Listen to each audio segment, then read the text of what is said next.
Hello guys, welcome back on civil service point to channel. So guys, आज के current affair segment में important topic क्या है इसको देखते हैं और एग्ज़ाम के रिलेवेंट टॉपिक क्यों हैं ये भी देखेंगे। सो समय को नहीं गवाते हैं, स्टार्ट करते हैं। ओके, सो आदर्श स्मारक योजना क्लियर, ये 2014 में शुरू किया गया था। क्लियर, विशेष रूप से विकलांगों के लिए बेहतर आगंतुक सुविधा प्रदान करने के लिए 2014 में शुरू किया गया। संस्कृति मंत्रालय द्वारा लागू किया गया है। ओके, योजना के तहत संरक्षित स्थलों पर नागरिक सुविधाओं को बढ़ाया जा रहा है। भारतीय पुरातत्व संरक्षण के उन्नयन के लिए 100 स्मारकों को आदर्श स्मारक के रूप में चिन्हित किया गया था। ओके, योजना का उद्देश्य क्या क्या है? स्मारक को आगंतुक अनुकूल बनाने के लिए व्याख्या और श्रव्य दृश्य केंद्र प्रदान करना, स्मारक को विकलांगों लोगों के लिए सुलभ बनाना, स्वच्छ भारत अभियान को लागू करने के लिए। क्लियर, सो ये है इसके मोटिव। 2014 में शुरू किया गया है, संस्कृति मंत्रालय के द्वारा शुरू किया गया है। ओके, नेक्स्ट हमारा है हिस्टोरिक अर्बन लैंडस्केप प्रोजेक्ट। क्या है? मध्य प्रदेश में ग्वालियर और ओरछा को दिसंबर 2020 में अपने शहरी परिदृश्य शहर कार्यक्रम के तहत यूनेस्को की विश्व धरोहर शहरों की सूची में शामिल किया गया था। ओके, ग्वालियर ओरछा। ग्वालियर 9वीं शताब्दी में स्थापित किया गया था। गुर्जर प्रतिहार वंश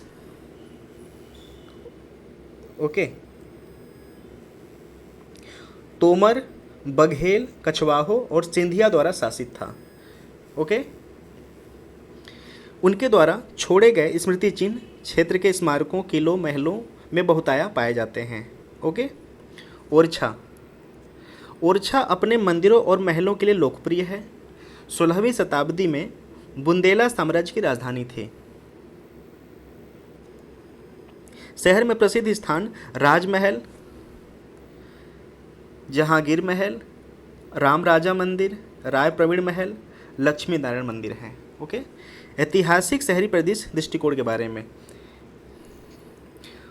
इसे 2011 में यूनेस्को के आम सम्मेलन में अपनाया गया था। यूनेस्को ने HUL दृष्टिकोण को गतिशील और विकसित वातावरण में पाए जाने वाले विरासत संस्थानों के प्रबंधन के लिए एकीकृत दृष्टिकोण के रूप में परिभाषित किया है। Okay, clear. So guys, Gwalior और ओरछा ये दो नाम इम्पॉर्टेंट है। इन दो शहरों का बैकग्राउंड क्या है ये मैंने बता दिया। ओके, और ये जो लैंडस्केप प्रोजेक्ट है ये क्या है ये भी बता दिया। ओके, नेक्स्ट पे चलते हैं। Director of inquiry for Lokpal. Okay, Lokpal को अस्तित्व में आए 2 साल से अधिक समय बीत जाने के बाद भी केंद्र ने अभी तक जांच निदेशक की नियुक्ति नहीं की है, इसलिए ये मुद्दा सुर्खियों में आया हुआ है। क्लियर, जांच निदेशक कौन है? इसके अनुसार लोकपाल और लोकायुक्त अधिनियम 2013 एक जांच निदेशक होगा जो भारत सरकार के संयुक्त सचिव के पद के नीचे का नहीं होगा। क्लियर, लोकपाल द्वारा केंद्रीय सतर्कता आयोग CVC को संदर्भित प्रारंभिक जांच करने के लिए केंद्र सरकार द्वारा उसकी नियुक्ति की जाएगी। मुद्दा क्या है? हालांकि सरकार द्वारा जांच निदेशालय की नियुक्ति नहीं की गई है, भारत में प्रारंभिक जांच करने के लिए आयोग में मामले प्राप्त हो रहे हैं। मार्च 2021 तक प्रारंभिक जांच के लिए 41 मामले प्राप्त हुए हैं। 2013 के लोकपाल अधिनियम की मुख्य विशेषताएं क्या हैं? अधिनियम केंद्र में लोकपाल और राज्य स्तर पर लोकायुक्त नामक भ्रष्टाचार विरोधी लोकपाल की स्थापना की अनुमति देता है। केंद्र के बेस पर लोकपाल और राज्य के स्तर पर लोकायुक्त। ओके, लोकपाल में एक अध्यक्ष और अधिकतम 8 सदस्य होंगे। लोकपाल प्रधानमंत्री सहित सभी श्रेणियों के लोक सेवकों को कवर करेगा। लोकपाल प्रधानमंत्री सहित सभी श्रेणियों के लोक सेवकों को कवर करेगा, लेकिन सशस्त्र बल लोकपाल के दायरे में नहीं है। ये इंपॉर्टेंट है, प्लीज़ इसको प्लीज आप कहीं नोट कर लेना। अधिनियम में भ्रष्ट तरीकों से अर्जित संपत्ति की कुर्की जब्ती के प्रावधान भी शामिल है। भले ही अभियोजन लंबित हो, राज्यों को अधिनियम के लागू होने के 1 वर्ष के भीतर लोकायुक्त की स्थापना करना होगा। ठीक है। अधिनियम यह भी सुनिश्चित करता है कि विशल ब्लोअर के रूप में कार्य करने वाले लोक सेवकों की रक्षा की जाए। ओके, जो इसके कर्मचारी जो अधिकारी होंगे उनके सिक्योरिटी के बारे में बात की गई है। ठीक है। शक्तियाँ क्या हैं इस पर नहीं जाते हैं, आप इसका मैं PDF शेयर कर दूंगा, देख लेना। खैर ये मामला है। क्यों सुर्खी में बना था? क्योंकि अभी तक इनका चयन नहीं किया गया है। ओके, सो नेक्स्ट हमारा है वर्ल्ड फ्लू। ठीक है। What is the H5N1 influenza? Okay, Bharat में इस साल H5N1 एवियन इन्फ्लुएंज़ा में पहली मौत दर्ज की गई है। बर्ड फ्लू क्या है? इसे एवियन इन्फ्लुएंज़ा भी कहा जाता है।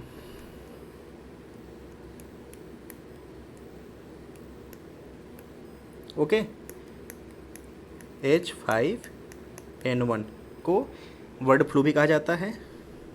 ठीक है। यह दुनिया भर में जंगली पक्षियों के प्रारंभिक रूप से पाए जाने वाले avian influenza type A virus के कारण होने वाली बीमारी है। वायरस घरेलू पटरी को संक्रमित कर सकता है। थाईलैंड के चिड़ियाघरों में सुअरों, बिल्लियों और यहाँ तक कि बाघों में भी H5N1 संक्रमण के खबरें आई हैं। लक्षण हल्के से लेकर गंभीर इन्फ्लुएंजा जैसी बीमारी तक होते हैं। वर्गीकरण: avian influenza type A virus को उनकी सतहों पर 2 प्रोटीन के आधार पर वर्गीकृत किया जाता है। ठीक है, HA और NA। क्लियर? फैलना कैसे इसका विस्तार होता है? मनुष्यों में एवियन और स्वाइन इन्फ्लुएंजा के संक्रमण की खबरें आई हैं। संक्रमण घातक है क्योंकि इसकी मृत्यु दर 60% है। ओके, नेक्स्ट हमारा है central stand up India scheme to 2025। Okay, Bharat सरकार ने स्टैंड अप इंडिया योजना की अवधि को 2025 तक बढ़ा दिया है। योजना का प्रदर्शन: बैंकों ने पिछले 5 वर्षों में योजना के तहत लगभग 1,16,266 लाभार्थियों को 26,204 करोड़ रुपए की मंजूर किए हैं। यह योजना में 93,094 से अधिक महिलाएं उद्यमी लाभान्वित हुई हैं। ओके, स्टैंड अप इंडिया क्या है? 2016 में लॉन्च किया गया है। ओके, 2016 में इसको लॉन्च किया गया है। यह आर्थिक सशक्तिकरण और रोजगार सृजन की जमीनी स्तर पर उद्यमिता को बढ़ावा देना चाहता है। सिडबी और नाबार्ड के कार्यालयों को स्टैंड अप कनेक्टर सेंटर नामित किया जाएगा। योजना के तहत ऋण केवल ग्रीनफील्ड परियोजना को उपलब्ध किया जाएगा। वो उद्देश्य क्या है? विनिर्माण, सेवा या व्यापार क्षेत्र में ग्रीनफील्ड उद्यम स्थापित करने के लिए अनुसूचित वाणिज्यिक बैंकों से 10 लाख रुपए से 1 करोड़ रुपए के बीच ऋण सुविधा के लिए कम से कम एक SC या ST उधारकर्ता और एक महिला उधारकर्ता प्रति बैंक शाखा, ये इनका टारगेट है कि ये चीज़ें होनी चाहिए। यानी एक SC या ST उधारकर्ता हो और एक महिला उधारकर्ता प्रति बैंक शाखा। ठीक है।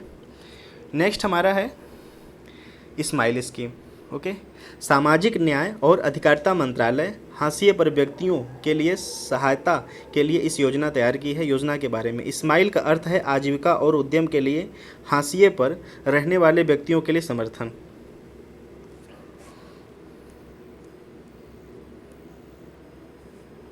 योजना का फोकस पुनर्वास, चिकित्सा सुविधा का प्रावधान, परामर्श, बुनियादी दस्तावेज, शिक्षा, कौशल विकास, आर्थिक संबंध आदि पर यह उप योजना में शामिल है। शक्तियों की व्यापक पुनर्वास के लिए केंद्रीय क्षेत्र स्कीम भीख मांगने की गतिविधियों भी शामिल हैं। ओके, यानी जो व्यक्ति अपनी नीड पूरी नहीं कर पाता ना, निचले स्तर से इस स्तर पे जो नीड नहीं पूरा, उनको ये स्माइल योजना के अंतर्गत लाया जाता है। ठीक है। यहाँ पे भिखारियों का आंकड़ा दिया है। 2011 की जनगणना के अनुसार भारत में भिखारियों की कुल संख्या 4,13,670, जिसमें से 2,21,673 पुरुष मेल, 1,91,997 महिलाएं, फीमेल। ओके, और यह संख्या पिछली जनगणना में बढ़ी है। पश्चिम बंगाल फर्स्ट है भिखारी के मामले में, मतलब जो वेस्ट बंगाल है वहाँ पे भिखारी पहले स्थान पे आते हैं, इनकी संख्या इतना है यहाँ पर। ओके, दूसरे और तीसरे पे हैं उत्तर प्रदेश और बिहार, यानी वेस्ट बंगाल, यूपी और बिहार, ये भिखारियों की संख्या बढ़ते क्रम में। ओके, कमान अमन सेतु, भारत और पाकिस्तान की सेनाओं ने हाल ही में कमान अमन सेतु फ्लैग मीटिंग और मिठाइयों का आदान प्रदान किया। कमान अमन सेतु उत्तरी कश्मीर के उरी में स्थित है। ओके, कमान अमन सेतु भारत और पाकिस्तान के बीच मैत्री पुल उरी जिले में भारत पाक सीमा का अंतिम बिंदु भी है। क्लियर? सो गाइज, आज का हमारा करंट अफेयर का सेगमेंट पूरा हुआ। हालांकि मैं इसका शॉर्ट्स वीडियो भी डाला था, अगर आपने देखा होगा तो सारे टॉपिक थे जिसको मैंने कवर कर दिया। अगर आपको वीडियो अच्छा लगता है तो प्लीज़ आप इसका एक शॉर्ट्स नोट बनाइए, और आपको लगता है कि एग्ज़ाम के रिलेवेंट यहाँ पर कंटेंट बताए जाते हैं तो प्लीज़ सब्सक्राइब करना, ताकि आपको इन्फॉर्मेशन वीडियो अपलोड होने का मिल सके। Thank you so much for watching.